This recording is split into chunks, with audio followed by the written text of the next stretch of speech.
which is from Michael Bullitt. It's in the light of where David Cameron was today. Michael Bullitt. What difference would an independent Scotland make to my life in Nottingham? What difference? Do you think it would make any difference?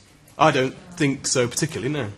Right. What difference would an independent, so you're indifferent really to whether it happens or not? Yeah, I'm very much indifferent to it. John Prescott, what difference would an independent Scotland make to life here in Nottingham? Well, if it's outside the UK, I believe in the UK framework. But I tell you what is going to come from this debate, something I've long believed in, having regional government. So in the East Midlands or the North or the South, you should be able to have your own powers to deal and resources to deal with your problems. And that's part of devolution. I think it's coming. I failed to get it in the North East when I put it to them. But, you know, devolution in Wales and Scotland took 20 years from the first referendum to the second one. So distribution of power is important, because the arguments about the money differences between Scotland and England as much as the Midlands and the South, and it needs to be changed. OK, so that's what you think Nottingham will get out of an independent Scotland.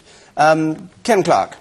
Well, I think it would diminish the role of both the English and the Scots, of course with the Welsh and the Northern Irish, in the sense that our clout internationally will be reduced, and our political influence... Michael Bullitt doesn't seem to think no, that. But I was going to go on to say, when you get into things like trade policy, when you get into things like economic discussions, our role in the G20, our role in, with the IMF and the World Bank and so on, the fact, you know, for all of us to choose to diminish ourselves, for the Scots to become a small European country, and for the English, Welsh and Northern Irish to become a much diminished one, can indirectly have an effect on our ability to look after the interests of everybody in Nottingham.